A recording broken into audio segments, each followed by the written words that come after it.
Aloha, everyone. Welcome to Java. Happy Friday. This is for September 8th, 2023. Hope everybody's ready for our weekend. We've got a few things that I'd like to go over, especially at the end, in particular for any of you that are stacking precious metals. So let's get on with this. We've got our favorite risk indicator is the MMRI, still in clearly high territory. Yesterday, we did see a pullback in the markets. And what's going on is they had priced in that the Federal Reserve is not going to hike rates. And as most of you know, I think that's incorrect. I think they will do one more rate hike. We'll go over why. So we watch the dollar strengthening as they are hiking these rates, or believe that they will. And that, of course, brings prices down in relative value. So we've got higher volatility index, watching gold benefit from this. And oil, of course, is taking off again. So we got a few reasons why on that. One note I want to bring up is Hong Kong canceled their trading session because they've got a storm warning coming into them. So prayers to them and hope that they'll do well there. So for our calendar today, it is mostly oil related. We're doing rig counts and watching gold speculative positions. Also for the NASDAQ and S&P. We've got another story about Goldman Sachs talking about cutting their underperformers. They're talking about their workers, but this is another cut into the labor, which is playing into what we're already seeing across the board. So our big story as far as the markets is oil and energy. One is they're talking about Europe. This is going to be a key point. They are discussing relying on French nuclear power because this winter is going to be could be pretty harsh. And Europe is dependent still on basically Russian Saudi oil, and Russia and Saudi are both constricting supply so that they can maintain higher prices. In the meantime, US crude oil stocks are down, and this is all inflationary for the prices. We also just heard that strikes are starting at Chevron in Australia. Now, this is for liquid natural gas projects, but this could still have an effect on that.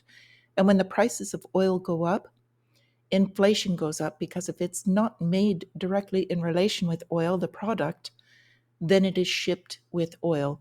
So very few products will escape inflation from these price increases. So directly related to inflation and the banks. So we've got European Central Bank, and they're talking about their hikes, but they're going to be tied in with the United States because otherwise the currencies will suffer. And you can only save either your currency or your people with the inflation. You have to choose, and they are stuck in this spot, but they must stay in lockstep with the United States. Otherwise, it will get far too far out of balance. So we've got the US federal budget deficit. They're talking about it doubling. Well, I think it's going to more than double. They haven't even discussed the rate ceiling they're talking about that they're going to have an argument over a little bit later. So, or at least they'll pretend to argue before they raise it, because they can't just raise it. Otherwise, people will get very upset. This story, I think, is on a watch. JP Morgan Chase revs up payments lab hiring in Greece. So what the point of this is, and I'm going to put a link in the description so you can read the entire story, but they're basically creating a crypto token, if you will, could be the startings of true central bank digital currency. I don't know if anyone remembers the days when JP Morgan was saying crypto is a scam, they would never use it, whatever. They've completely changed their tune and might even be the first ones with this central bank digital currency. I'd like to leave that link and then see what you think about that if you get an opportunity to read it. So over to our general economy, we've got our bellwether as Walmart, okay, with the labor. So they're cutting their costs, and they're ones that are set to benefit from a flailing economy. So they're starting to cut the pay for the new hires, and basically entry-level positions is the first way that they control costs. The second one is to cut hiring in the middle and then hire within and get their costs down. Also got Party City bankruptcy plan approved, so there's another business going under. And we've got Cerberus owned used car dealer. Basically, they're filing for Chapter 11. We're going to begin seeing car dealerships going under because inventory is swamping them, and low demand. People cannot get car loans, and they're selling what they have. Next will be the used car market will start to plummet in prices. So we'll see what happens here.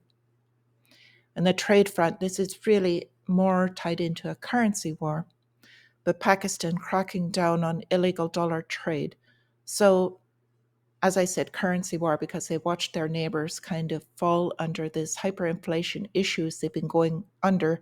And this is all because the strengthening relatively of the US dollar. But it also does play into trade that they will not be able to afford purchasing any goods or services if their currency is worth nothing. So, at this moment, if you have any questions for me or anything you would like to be covered, I would appreciate it in the comments. And if there's anything you like about this, please hit the like button. It does help tremendously. That's all I ask, if you would. So now for our lava updates, which is really what I wanted to get to. We've got a few things. So North Korea is unveiling a nuclear-armed submarine. It's not hitting much in the United States news. So technologically, it's not that much of a threat to the higher, if you would say, the Russian submarines or the United States or even the Chinese. However, they are more nuclear armed weapons in the hands of someone that I don't think is necessarily stable. And if he decides he wants something or to use them, will have much less second thoughts about it than, say, for instance, Putin or Xi would. So here's where I have a question for you all, because I think there is a division that has long been being pushed on the United States as well as elsewhere. And I think we're at a critical point. So this story is regarding someone that was targeted as an insurrectionist in the January 6th happenings in the United States. And so the FBI went to get him. What happened was, without a warrant for the contents of his safe, they called Liberty Safes was the manufacturer. And Liberty Safes, without being required, gave them the codes to the safe. So they were able to open the safe and take the contents of that safe. Now, in this in relation, they were talking about weapons, but it doesn't matter what it is. It could be your silver, gold, or whatever else you choose to keep in there. And this is a huge issue as far as freedom. And they're calling for a boycott, basically, of these safes, similar to they did with Bud Light. So I just want to bring this up. I am putting a website to a different company called Parker Safes, because they've seen this also in their responses, that he would rather go to jail than give up a customer's codes, even if they had them. So I just want to list this because Liberty Safes is one of the larger ones, and you may want to go a different route. A couple other stories. If any of you has seen the movie The Sound of Freedom, it is about human trafficking.